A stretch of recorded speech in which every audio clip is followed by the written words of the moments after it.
نحمده ونصلي على رسوله الكريم اما بعد فاعوذ باللہ من الشیطان الرجیم بسم اللہ الرحمن الرحیم۔ حکمت کی بات۔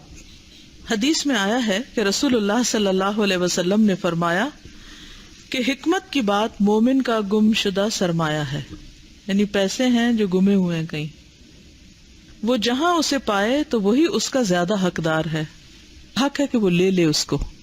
الحکمت ضالۃ المؤمن این وجدہا فہو احق بہا۔ اس حدیث رسول میں خدا پرست انسان کا مزاج بتایا گیا ہے۔ خدا پرست انسان ہر قسم کے تعصب سے پاک ہوتا ہے، تعصب سے پاک۔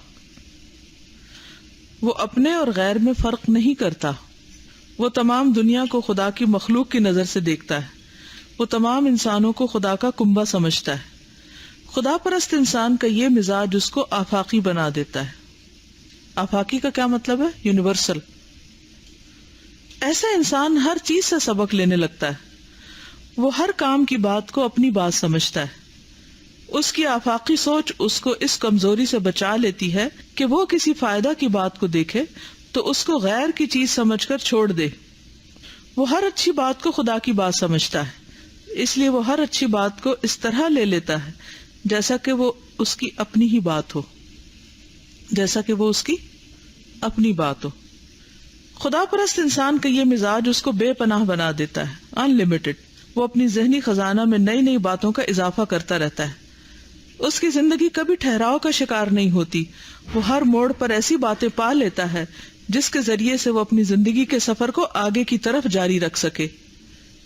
دنیا میں کامیابی کا تعلق سب سے زیادہ جس چیز سے ہے وہ معلومات ہیں۔ جتنی زیادہ معلومات اتنی زیادہ کامیابی۔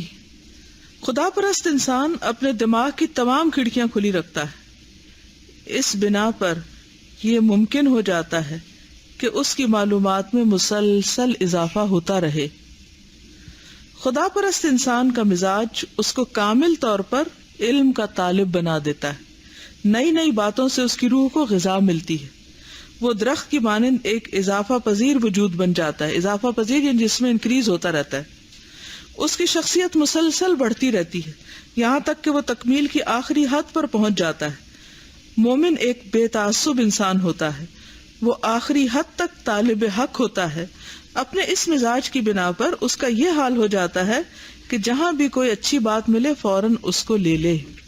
اب آپ مجھے بتائیے، آج آپ نے کوئی نئی بات سیکھی ہو اپنے تجربے سے، سیرہ کی کلاس کے علاوہ اپنے تجربے میں کسی مشاہدے میں کوئی نئی چیز آپ نے سیکھی ہو اپنے غور و فکر سے، تو وہ شیئر کیجئے۔ اس سے پتہ چل جائے گا کہ آپ لوگ کتنا دماغ استعمال کرتے ہیں۔ سیرہ نہیں تو تفسیر میں نکل آیا آپ، اپنے غور و فکر سے، کہیں سے نقل نہیں کرنی۔ کسی چیز پہ آپ نے غور و فکر کیا ہو۔ میں نے آپ کو ٹارگٹ دیا تھا کہ جھاڑو دیتے وقت دماغ بہت کام کرتا ہے، تیز۔ آپ یقین کریں کہ مسلسل کئی دنوں سے میں صبح اس عمل پر ہی غور و فکر کر رہی ہوں، جھاڑو دینے کے فوائد پر۔ ہو سکتا ہے آپ سوچیں کہ یہ ہمیں موٹیویٹ کرنے کے لیے اور ایکسپلائٹ کرنے کے لیے کہ جھاڑو کے بڑے فائدے تو یہ روز جھاڑو کی بات کرتی ہیں، لیکن حقیقت یہ ہے کہ میں مختلف اینگل سے اس پر غور کر رہی ہوں۔ جیسے جھاڑو کی مختلف قسمیں ہوتی ہیں نا، یہ بھی حکمت کی بات ہے نا کہ کون سی کہاں لگے گی تب کام چلے گا۔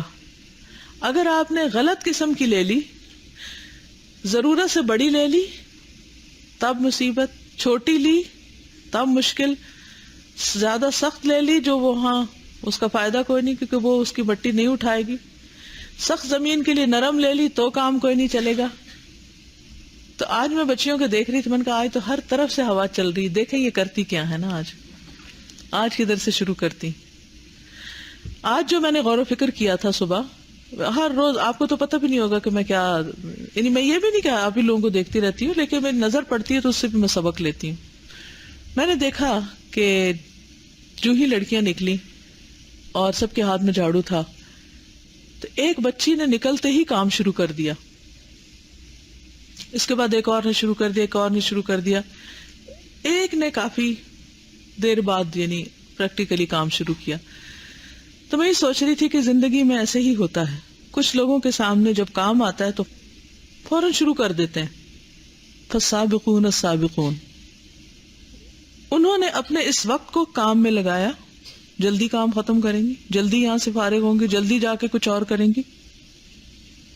اور جلدی سے پہلے یہ کہ انہوں نے اپنے وقت کو آنر کیا، ادھر ادھر کی چیزوں میں ضائع نہیں کیا، امانت داری کا ثبوت دیا کہ جو کام جس وقت کے لیے اس وقت کے اندر وہی کرنا چاہیے، نہ کہ جھاڑو کے ساتھ کھیلتا رہے بندہ، ادھر ادھر مارے، تجربے کرے. تو اس سے مختلف لوگوں کی شخصیت کھل کے سامنے آتی ہے نا، کہ کون جاننے والا اور کون انجان ہے. جو علم حاصل کرتے ہی عمل شروع کر دے، جاننے والا تو وہی ہے نا، یا نہیں؟ پھر میں نے سوچا کہ میں دیکھ رہی ہوں، اور یہ میں ایک انالیسس کر رہی ہوں، پھر فرشتے بھی دیکھ رہے ہیں، پھر اللہ تعالیٰ بھی دیکھ رہے ہیں، پھر یہ سب کچھ ریکارڈ ہو رہا ہے، اس کی ویڈیو بن رہی ہے، یہ جو کچھ بھی کر رہا ہے نا سب تیار ہو رہا ہے، پھر کل قیامت کے دن سامنے بھی آنا ہے. اب یقین کریں کہ اگر آپ صرف اس طرح کرتے جائیں نا، انالیسس کرتے جائیں، اور یہ میں نے صرف میرے خیال چند سیکنڈ کے لیے صرف دیکھا تھا، اس کے بعد یہ ذہنی پروسیس سارا میرا ہوا. آج دن کو جب میں کلاس کے بعد آئی ہوں تو میرے بیٹے نے مجھے ایک آئی پیڈ پہ ایک اپلیکیشن دکھائی کھول کے کہ اس میں آپ کسی بھی جگہ کا نام ٹائپ کریں تو وہ بولنے لگتا ہے. مثلا اس نے سرگودا ٹائپ کیا تو وہ فوراً اپلیکیشن بولنے لگ گئی نا کہ سرگودا پنجاب کے اس ایریے میں ہے، اور نقشہ بھی سامنے آ گیا. میں نے زندگی میں پہلی دفعہ دیکھا کہ سرگودا کا نقشہ کیا ہے، اور اتنی آبادی ہے، اور یہاں ایئر فورس ہے، پاکستان کی سب سے بڑی بیس ہے، اور ایسا ہے اور ویسا ہے اور ویسا ہے. اور یہ بولے جا رہی تھی نا لڑکی صرف چند سیکنڈز کے اندر. تو آپ یقین کریں کہ میں لٹرلی میرے رونگٹے کھڑے ہو گئے نا. تو میں اپنے بیٹے کو کہنے لگی کہ دیکھو، اچھا میں اسٹک، میں ایسے ہی دیکھے جاؤں وہ میرا منہ شکل دیکھے کہ ان کو کیا ہوا نا. میں نے کہا بیٹا دیکھو، اگر انسان اتنی معلومات جمع کر کے دنیا کے کسی بھی حصے میں بیٹھے کسی بھی چیز کے بارے میں اگر وہ پڑھ نہیں بھی سکتے، ریڈ نہیں کر سکتے، تو سن کے، جیسے نیوز نہیں لگ جاتی، بس ایسی نیوز لگ گئی، جیسے سن کے دنیا کے کسی بھی ایریا کے بارے میں معلومات لے سکتے ہیں. تو ان کا سوچو کہ اللہ کے فرشتے کیسے کیسے ہمارے عمل ریکارڈ کر رہے ہیں. لا تخفى منکم خافیہ، کچھ بھی چھپا ہوا نہیں ہے، کچھ بھی چھپا ہوا نہیں. تو اللہ کا ڈر یہی ہے نا کہ کھلے اور چھپے ہر حال میں اللہ سے ڈرو. اور اللہ کا ڈر جس کے اندر آ جاتا ہے نا، وہی متقی ہے، وہی کامیاب ہے. تو آپ کوئی بھی ایک چیز لے لیں، کوئی بھی ایک چیز لے لیں جس پر خود غور و فکر کیا کریں. یہ نہیں کہ اچھا وہ وہاں سے پڑھا تھا، وہاں سے سنا تھا، اس کتاب میں پڑھا تھا. یہ سب چیزیں تو ہمارے ذہن کو تیار کرتی ہیں، لیکن غور و فکر تو آپ نے خود کرنا. جب تک آپ نہیں سوچیں گے نا، جب تک آپ خود نہیں سوچیں گے، اس وقت تک آپ پروڈکٹیو انسان نہیں بن سکتے، کیونکہ آپ نے خود کسی نتیجے کو نہیں نکالا، اور آپ لائن آف ایکشن آپ کیا لیں گے. کل میں اپنے بیٹے کو اپنی ایک ڈائری پڑھ کے سنا رہی تھی، 1977 کی ہے. میرے دل تو جا رہا ہے کہ اس وقت میں آپ کو بھی لا کے دکھاؤں. اس میں وہ ریڈ ڈائری لیا، ایسے چند ہلکیاں، تھوڑا سا ٹائم ہے. تو میری ٹین ایجر کی ڈائری ہے نا، اس وقت 19 ایئرس کی تھی. تو جو باتیں میں نے اپنے آپ کو لکھی ہوئی ہیں نا اپنے لیے، میں ہوتا یہ تھا کہ میں ڈیلی ڈائری لکھتی تھی، اور ڈیلی کی روداد لکھنے سے پہلے اوپر ایک پیسج لکھتی تھی جو میں سوچتی تھی وہ لکھتی تھی. تو مجھے پوچھتا آپ کیوں لکھتی تھی؟ میں نے کہا دیکھو بیٹا، اگر میں نہ لکھتی تو آج تمہیں کیسے پتا چلتا کہ میں اس ایج میں کیا سوچتی تھی. میں نے کہا میں تم سے بھی کہتی ہوں تم بھی لکھا کرو، ہر روز تھوڑا سا کچھ لکھا کرو. ایک تو لکھنے کی پریکٹس ہوتی ہے، دوسرا یہ کہ انسان کو پتا چلتا رہتا ہے کہ وہ زندگی کے مختلف مرحلوں میں کس کس تھاٹ پروسیس سے گزرا ہے. اور آپ کو معلوم ہے کہ غور و فکر جو ہے وہ انسان کا سب سے اعلیٰ ترین کام ہے. یہ نہیں، یہ ڈائری ہے اور یہ پورے سال کی لکھی ہوئی ہے ہر روز. اس میں سب سے پہلے شعر لکھا ہوا، یا رب مجھے طویل عمر دے تو لے وہ عمر جو کام آئے طاعت میں تیری. اوپر لکھا کسی کی ڈائری پڑھنا اخلاقی جرم ہے. پھر 1171 پہ یعنی سال کے پہلے دن میں لکھا ہے، اے رب کی بندی، یعنی اپنے آپ کو لکھا ہے، اپنی زندگی کا ایک ایک لمحہ رب ہی کی بندگی میں بسر کرو. پھر اس کے بعد دلوں کو جیتنے والا فاتح دنیا ہے. آگے یہ 29 اپریل کا ایک لکھا ہوا شعر یہاں پتہ نہیں کیوں. ہم نے تو وادی شبنم کی تمنا کی تھی، زندگی دے گئی تپتا ہوا صحرا ہم کو. اس میں کئی شعر میں نے لکھے ہوئے ہیں اور اب مجھے خود بھی یاد نہیں. تو میں سوچتی ہوں کہ انسان کے ذہن کے اوپر کیا کیا چیزیں گزرتی ہیں اور کس کس طرح پھر وہ بھولتا بھی جاتا ہے، اور وہ اس کے نامہ اعمال میں لکھی ہوئی ہیں. تو مجھے ڈر یہ لگ رہا تھا کہ یہ سب کچھ تو میرے نامہ اعمال میں لکھا ہوا ہے، اس کا تو ایک 1% میں نے خود لکھا ہے نا اپنے ہاتھ سے، لیکن اللہ کے ہاں تو یہ سب کچھ لکھا ہوا ہے. قیامت کے دن میں اس طرح پڑھوں گی. پھر میں نے ہر مہینے کا یہ بنایا ہوا تھا اپنا لاگ خود. ہر مہینے کے ہر دن میں نے کتنا کیا پڑھا یہ میں لکھتی تھی کہ کون سی بک پڑھ رہی ہوں، کتنی حدیثیں پڑھی ہیں، قرآن کا کتنا، اور یہ میں نے اپنے اوپر خود لازم کیا ہوا تھا. کون سی سورت پڑھ رہی ہوں، یہ میں سیرت کی کتاب ان دنوں پڑھ رہی تھی، محسن انسانیت، یہ نومبر 77 میں. پھر اینڈ آف دا منتھ دیکھتی تھی کہ کون سی پوری ہوگی اور کون سی رکھی ہوئی ہیں. ناظرہ کتنا پڑھا ایک مہینے میں، اور حدیثیں کتنی پڑھی، کتنے پیپر دیے، کیا یاد کیا، مختلف چیزیں. تو خود غور کیجئے. جیسے میں کینیڈا میں تھی تو میں میٹنگز یہاں کرتی تھی تو ٹیلی فون پہ سارے لوگ سنتے تھے، تو مجھے اکثر یہ خیال آتا تھا کہ میں بول یہاں رہی ہوں اور میری آواز وہاں کی دیواریں سن رہی ہیں. اگر انسان غور کرنے لگ جائے نا تو بہت کچھ ہے سکھانے کے لیے. ہم ہر چیز سے سیکھ سکتے ہیں، ہر چیز ہماری استاد بن سکتی ہے، اور ہر چیز سے ہماری معلومات میں اضافہ ہو سکتا ہے اگر ہم غور و فکر کریں. سوئے رہے تو کوئی ہمارے سر پہ بین بجاتا رہے تو ہم کو کوئی خبر نہیں. چوائس تو ہماری اپنی ہے نا، کیسی زندگی گزارنی ہے، عقل کی یا بے عقلی کی. کیونکہ جو سوچتے نہیں نا، قرآن نے ان کو کیا کہا ہے، جانوروں کی طرح ہے وہ، بلکہ ان سے بھی زیادہ گئے گزرے، ان سے بھی زیادہ گمراہ. اب کوئی اور تجربہ بتائے. ہاں امقرؤ کتابیہ. میں یہ سوچتی ہوں نا کہ جو چیزیں ہم چھپا کے غلط کام کرتے ہیں چھپ کے، وہ کل کس طرح دکھائیں گے کسی کو، اور جب وہ نظر تو آئیں گے ہی، تو اس وقت حال کیا ہوگا؟ چھپا سکیں گے؟ تو آج کس بات کا دھوکہ ہے، کس بات کی بھول ہے کہ ہم چھپا کے غلط کام کریں؟ اور کوئی اور اپنی سوچ، تھنکنگ پروسیس. ہمیں لک ڈاؤن ہمارے اعمال کی وجہ سے کرتے ہیں نا، یہ ہماری کوالٹی آف تھنکنگ کی وجہ سے کرتے ہیں کہ ہم کر کیا رہے ہیں. اصل میں یہ بیلنس قائم کرنا ہی تو مشکل کام ہے. نبی صلی اللہ علیہ وسلم کی سیرت ہم پڑھتے ہیں تو اس میں یہ زبردست بیلنس نظر آتا ہے. تو دنیا میں انجوائے تو نہیں کر سکتے، انجوائمنٹ سے محروم بھی نہیں کیا گیا، لیکن ایک لمٹ رکھی گئی.